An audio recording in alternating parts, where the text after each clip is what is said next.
সকালবেলা রুটি পরোটার সাথে আর কিছুই লাগবে না যদি থাকে ডিমের এই রেসিপি। 2টা ডিম দিয়ে খেতে পারবেন 3 থেকে 4 জন। অসম্ভব ভালো লাগবে রুটি পরোটা খেতে।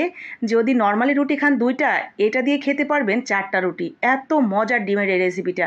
আর বানানো একদম সহজ, হাতে যদি থাকে মাত্র 5 মিনিট সময় তাহলেই বানিয়ে নিতে পারবেন ডিমের এই ঝটপট রেসিপিটি। তো চলুন কিভাবে বানালাম দেখে নেই। আমি এখানে 2টা ডিম ভেঙে নিয়েছি, সাথে স্বাদ মতো লবণ দিয়ে জাস্ট ফেটিয়ে নিয়েছি, আর কিচ্ছু দিইনি। তো ফেটানো হয়ে গেলে এটা আমরা তেলের মধ্যে ভেজে নেব। তো ভাজার জন্য কড়াইতে তেল দিয়ে তার মধ্যে দিয়ে দিলাম। ভাজার সময় শুধু একটা জিনিস খেয়াল রাখবো, ডিমটা অতিরিক্ত মচমচা করে ফেলবো না। ডিমের যাতে নরম নরম ভাবটা থাকে ঠিক এমন করেই ভেজে নিতে হবে।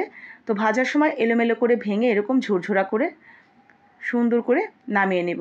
তো হয়ে গেছে, আমি আর এর থেকে বেশি ভাজবো না, একটু নরম নরম রেখেই নামিয়ে নিচ্ছি। এখন ওই কড়াইটাতেই দিয়ে দিলাম সামান্য একটু গোটা জিরে, আর তার সাথে দিব 2টা পেঁয়াজ। আমি একটু বড় বড় করে কেটে এইভাবে ছাড়িয়ে নিয়েছি হাত দিয়ে। তো পেঁয়াজটা যখন নরম হয়ে আসবে তখন আমি এখানে দিয়ে দিব ক্যাপসিকাম। ক্যাপসিকাম হাতের কাছে থাকলে দিবেন, না থাকলে এখানে টমেটোও দিতে পারেন। কুচি কুচি করে কেটে টমেটো দিয়ে দিবেন। তো ক্যাপসিকামটা দিয়েও আমরা নাড়াচাড়া করে নেব। এটা ফ্রোজেন ক্যাপসিকাম, যার কারণে একটু শক্ত দেখাচ্ছে, ফ্রিজ থেকে বের করে দিয়ে দিয়েছি। একটু নাড়াচাড়া করলে নরম হয়ে যাবে। তো ক্যাপসিকামটাও যখন নরম হয়ে যাবে তারপরে দিয়ে দিব সেই ডিমটা দিয়ে ভালো করে মিশিয়ে নিব। মিশিয়ে নেওয়া হয়ে গেলে এখানে আমরা একটা মশলা দিব। তো সেই মশলাটা আমাদেরকে বানিয়ে নিতে হবে।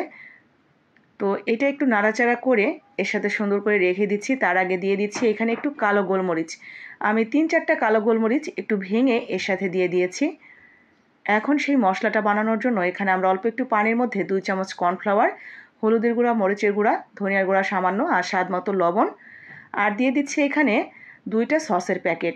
নর্মালি যদি সস দেন বাসা থেকে, মানে প্যাকেট ছাড়া, তাহলে 2 চামচের মতো দিয়ে দিলেই হবে, 4 চামচের।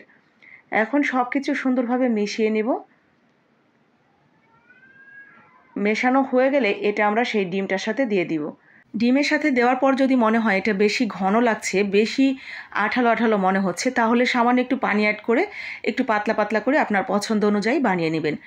তো এরপরে উপর থেকে একটু ধনিয়া পাতা ছড়িয়ে দিতে পারেন যদি হাতের কাছে থাকে, আর না থাকলে না দিলেও চলবে। শুধু লবণ হয়েছে কিনা দেখে নামিয়ে নেবেন। তার আগে কয়েকটা কাঁচামরিচ কুচি আমি এখানে দিয়েছি, কিন্তু আমার ভিডিওতে ওঠেনি।